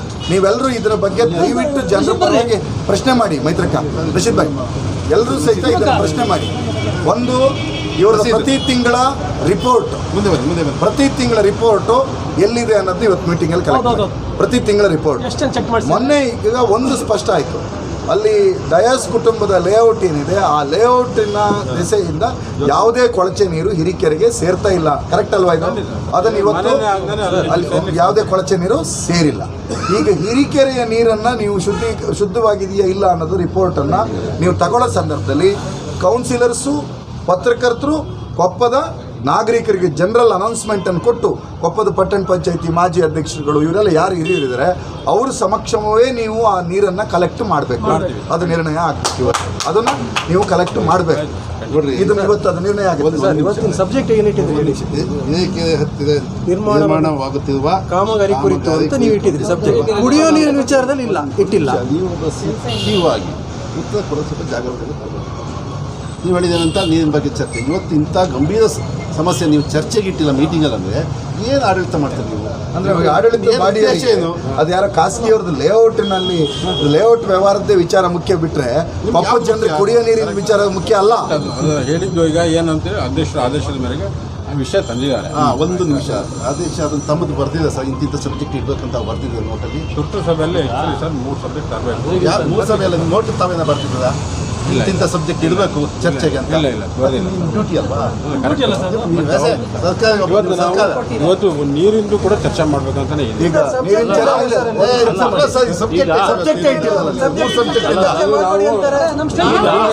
ಮೊನ್ನೆ ರಿಪೋರ್ಟ್ ಇದೆ. ಯಾವ ರಿಪೋರ್ಟ್ ಅನ್ನು ನಾವು ಸರಿ ಅಂತ ತಿಳಿಬೇಕು.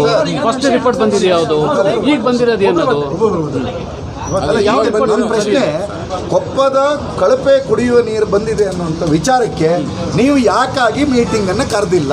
ಯಾಕೆ ಚರ್ಚೆ ಮಾಡಿ ಸರ್ 9 ಮುಗಿದ್ರಿ.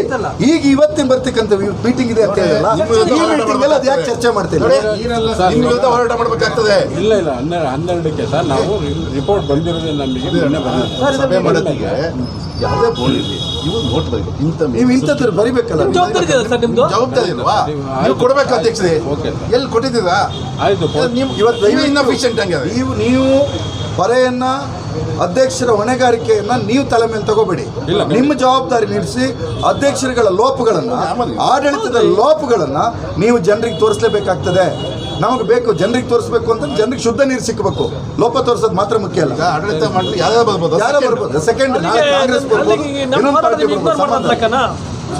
ಅಲ್ಲಿ ನಮ್ಮ ಹೋರಾಟ ನಿಮ್ಗೆ ಇಗ್ನೋರ್ ಆದಂಗೆ ಆಯ್ತಲ್ಲ. ನಿಮ್ದು ವಿಷಯ ಪ್ರಸ್ತಾಪ ಇಲ್ಲಲ್ಲ. ನೀವು ನೀವೇನು ಸಲಹೆ ಕೊಟ್ಟಿದ್ದೀರಿ ನಾವು ನಾನಂತೂ ಖಂಡಿತ ಅಲ್ಲ ಮೀಟಿಂಗ್ ಸಬ್ಜೆಕ್ಟ್ ಇಲ್ಲಲ್ಲ. ನಾನು ಇಂಪ್ಲಿಮೆಂಟ್ ಕ್ವಶನ್ ಅಲ್ಲ ಸರ್. ಇವತ್ತು ಇಂಟ್ರೆಸ್ಟ್ ಇಲ್ಲ. ಈಗ ಸ್ಟ್ಯಾಂಡಿಂಗ್ ಕಮಿಟಿ ಅಧ್ಯಕ್ಷರು ರಾಜೀನಾಮೆ ಕೊಟ್ಟಿದ್ದಾರೆ ಅಂದ್ರೆ ನನಗೆ ನಿಮಗೆ ಕೊಟ್ಟಿಲ್ಲ. ಮೈಸೂರಿಗೆ ಇವ್ರು ನೋಟ್ ಕೊಡಬೇಕು. ಇವ್ರು ಇಂತಿಂಥ ವಿಚಾರ ಈಗ ಮುಖ್ಯಾಧಿಕಾರಿಗಳೇ ಇವರು ಆಡಳಿತದ ಅನುಭವ ಇರ್ತಕ್ಕಂಥವ್ರು ಬ್ಲಾಕ್ ಅಧ್ಯಕ್ಷರು ಅವರು ತುಂಬ ಸ್ಪಷ್ಟವಾಗಿ ಹೇಳ್ತಾ ಇದ್ದಾರೆ, ನೀವು ಈ ರೀತಿಯಾದಂಥ ವಿಚಾರಗಳನ್ನು ಈ ಬಾಡಿಯಲ್ಲಿ ಚರ್ಚೆ ಮಾಡಬೇಕು ಅಂತ ಒಂದು ಜವಾಬ್ದಾರಿಯುತವಾದಂಥ ಅಧಿಕಾರಿಯಾಗಿ ಅದನ್ನು ಇವತ್ತು ಆ ಲೇಔಟಿನ ವಿಚಾರಕ್ಕೆ ಬಂದರೆ ಸ್ಪಷ್ಟವಾಗಿ ನೀವೊಬ್ಬರು ಮುಖ್ಯಾಧಿಕಾರಿಯಾಗಿ ಹೇಳ್ತಾ ಇದ್ದೀರಿ, ಆ ಲೇಔಟಿಂದ ಯಾವುದೇ ಕೊಳಚೆ ನೀರು ಇದಕ್ಕೆ ಸೇರ್ತಾ ಇಲ್ಲ, ಬಂದಿಲ್ಲ.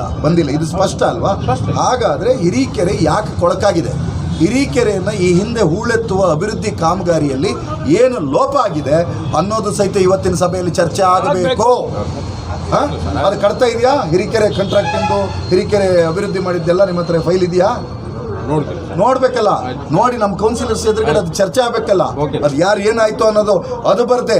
ಇಡೀ ಹಿರೀಕೆರೆನ ಅಭಿವೃದ್ಧಿ ಮಾಡೋ ಮುಂಚೆ ನೀರು ನಿಲ್ತಿತ್ರಿ. ಅಭಿವೃದ್ಧಿ ಮಾಡೋ ಮುಂಚೆ ಹಿರೀಕೆರೆಯಲ್ಲಿ ನೀರು ಇರ್ತಾ ಇತ್ತು. ಅಭಿವೃದ್ಧಿ ಮಾಡಿ ಹೂಳೆತ್ತದ ಮೇಲೆ ನೀರು ನಿಲ್ತಾ ಇಲ್ಲ. ಇವತ್ತಿನ ಸಭೆ ಮುಂದೂಡಲಾಗಿದೆ ಅಂತ ಮೆಸೇಜ್ ಹಾಕಿದ್ದಾರೆ. ಇರ್ಲಿ ಅದು ನೀವು ಚರ್ಚೆ ಮಾಡಿ. ಅದನ್ನು ಎರಡನೇದು, ನೀವೊಬ್ಬರು ಮುಖ್ಯಾಧಿಕಾರಿಗಳು. ಕರ್ನಾಟಕದಲ್ಲಿ ಸಿದ್ದರಾಮಯ್ಯನವರು ಮುಖ್ಯಮಂತ್ರಿಯಾಗಿ ಎಷ್ಟು ವರ್ಷ ಆಯಿತು? ಇವತ್ತಿಗೆ ಅಲ್ಲ, ಇವತ್ತು 2 ವರ್ಷ ಆಯ್ತು ಅಲ್ವಾ? ನಿಮಗೆ ಬಸವರಾಜ ಬೊಮ್ಮಾಯಿ ಮುಖ್ಯಮಂತ್ರಿ ಫೋಟೋನ ಇನ್ನೂ ಹಾಕಿಟ್ಕೊತಿದ್ದೀರಿ 2 ವರ್ಷದಲ್ಲಿ. ಹಾಕ್ಲಿಕ್ಕೆ ಅವಕಾಶ ಇದೆಯಾ? ಅವಕಾಶ ಇದೆಯಾ ರೀತಿ? ಇಲ್ಲಿ ನೋಡಿ, ಇಲ್ಲಿ ನಿಮ್ಮ ಪಕ್ಕದಲ್ಲಿ ಸಸ್ಪೆಂಡ್ ಆಗಿ ಹೋಗ್ತದೆ, ಬರ್ತಿಟ್ಕೊಳ್ಳಿ. ಎಲ್ಲಿದೆ? ಇದನ್ನ ಎಷ್ಟು ಇಟ್ಕೊಂಡಿದ್ದೀರಿ ನೀವು ಬೇಕಂತ? ನಿಮೂ ಅಲ್ಲ, ಈಗ 1 ಗಂಟೆ ಒಳಗೆ ಅದಕ್ಕೆ ಪೇಂಟ್ ಬಿಡ್ಬೇಕು. ಆಡಳಿತದಲ್ಲಿ ಯಾರಿದ್ದಾರೆ ಅವ್ರು ಬರ್ಬೇಕು, ಯಾರೇ ಬರಲಿ, ನಾಳೆ ಯಾರೇ ಬರಲಿ ಅವರು. ಇದು ಅವಮಾನ ಅಲ್ವಾ ರಾಜ್ಯದ ಮುಖ್ಯಮಂತ್ರಿಗೆ? ಖಂಡಿತ ಅವಮಾನ ಅಲ್ವಾ? ನಗರಾಭಿವೃದ್ಧಿ ಸಚಿವರು ಬೈರತಿ ಅಲ್ವಾ? ಈಗ ಬೇರೆ ಸುರೇಶ್ ಅಲ್ಲ, ನೀವು ಯಾರನ್ನ ಹಾಕಿದ್ದೀರಿ ಅಲ್ಲಿ, ಏನ್ ಮಾಡಿದ್ದೀರಿ?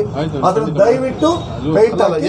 ಏನ್ ಹೇಳ್ತದೆ ಸರ್ಕಾರ? ಕಾನೂನು ಸರ್ಕುಲರ್ ಏನ್ ಹೇಳ್ತದೆ? ಏನ್ ಹೇಳ್ತದೆ? ಸರ್ಕಾರ change ಆಗಿದೆ. ಸರ್ಕಾರ ಏನಿದೆ ಅದರ ಏನು ಅಡ್ವರ್ಟೈಸ್ಮೆಂಟ್ ಸರ್ಕಾರದ ವಿರುದ್ಧನಾ? ಸರ್ಕಾರದ ಅಲ್ಲ, ನೀವು ಸರ್ಕಾರದ ವಿರುದ್ಧನಾ? ಅಲ್ಲ, ನೀವು ಸರ್ಕಾರದ ವಿರುದ್ಧನಾ? ನಿಮ್ಮ ಸಂಬಳ ಕೊಡೋದು ಯಾರು? ನಿಮ್ಮ ಸಂಬಳ ಕೊಡೋದು ಯಾರು? ಇಲ್ಲ, ಗೌರ್ಮೆಂಟೇ ಕೊಡ್ಬೇಕು. ಗೌರ್ಮೆಂಟ್ ಅಲ್ವಾ? ಆಗ ಯಾವ ಗೌರ್ಮೆಂಟ್ ಕೊಡುತ್ತೆ? ಖಂಡಿತ ಡ್ಯೂಟಿ ಅದು. ಒನ್ ಅವರ್ ಮಾಡಿ. ಆಯ್ತು.